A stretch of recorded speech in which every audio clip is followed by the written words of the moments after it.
Shabbat Shalom. In this week's parsha, Parshat Vayikra, we start the third book of the Torah. The third book of the Torah is probably the hidden gems of the Bible. We always skip over the first couple of parshiot, first couple of portions, because they deal with a world that is strange to us. The world of sacrifices, the world of Korbanot.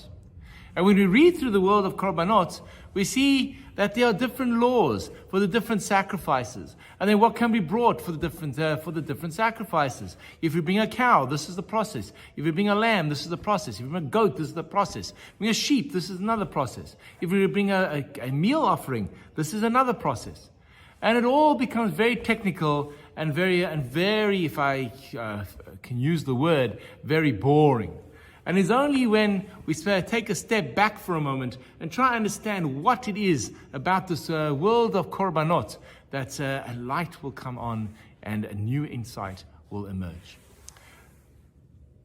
The Hebrew word Korban does not mean to give up something.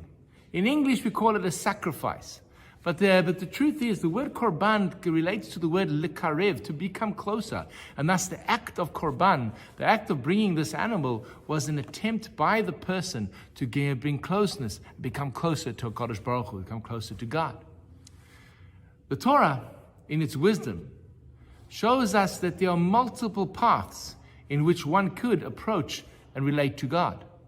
There were times when a person just needed to connect, and they brought an olah. There were other times when they were at peace. They wanted to give peace with God. They brought a shlamim. There were times that they had sinned and they wished to atone for that sin. There were times they felt guilty that maybe they did something wrong. And there were times of thanksgiving that they wanted to be appreciative for the gifts that God had bestowed on them. What is here fascinating is that the Torah then lists a whole list of different animals that could be brought. That if you were wealthy, you could bring a cow. If you were less wealthy, a sheep. And if you were poor, you could even bring birds or mincha, flower offerings. And the Torah and the Talmud makes a fascinating comment. It says, Echad hamarbeh v'echad hamamit. Didn't make a difference if one brought more or more expensive, or echad hamamit, one brought less, the cheaper sacrifice, on condition that libo l'shamayim, that their heart was in the right place. One of the most important principles is a quote by Voltaire, in which he says, "Do not let the best become the enemy of the good."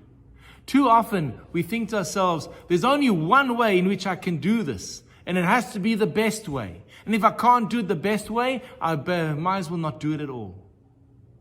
The Torah teaches us, in terms of in the world of Korbanot, in the world of spirituality, there is no best way.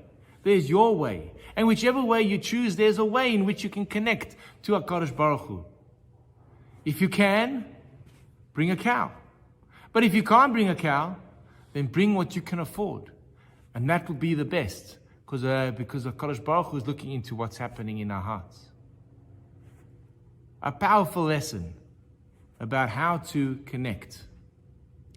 The book of Vayikra speaks about multiple topics of spirituality and purity. It's called the world of Kedusha, the world of holiness. And as we work our way through the book, we'll learn about the different ways in which you can connect to holiness. There's holiness of space, holiness of time, and holiness of the individual. That is the book of Vayikra in a nutshell. Parshat Vayikra introduces us to the world of the Korbanot, the world of how to get closer to God. There are so many ways, there's so many opportunities, and don't give up on them, because you look at the person on your right and you saw them bringing this massive cow, and you thought, oh my goodness, this person is going to get so close to Hashem because of that cow. Me, I've only got my flour. Says the Torah, Chad hamarbe v'chad hamamit. One brought a lot, one brought a little. As long as their heart was towards serving HaKadosh Baruch Hu, it didn't matter what you brought. If you could, you brought a cow. If you couldn't, you bring the flour. Shabbat Shalom.